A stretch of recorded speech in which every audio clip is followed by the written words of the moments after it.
14 বছর চাকরির পর এখন বেকার। ভুয়ো এসসি সার্টিফিকেটই কাল হলো সুতপার। চলুন কলকাতা হাইকোর্ট কি বলছে দেখে নেওয়া যাক।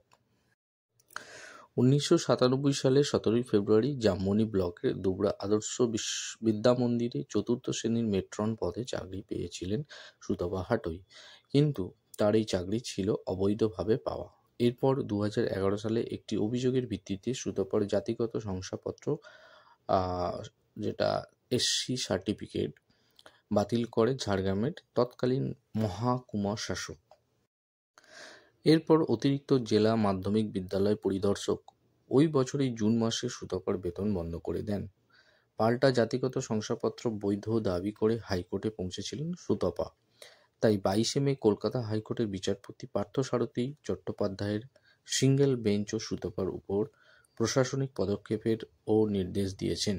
বেতন বাবদ টাকা সুতপাকে ফেরত দিতে না হলেও চাকরি করতে পারবেন না তিনি।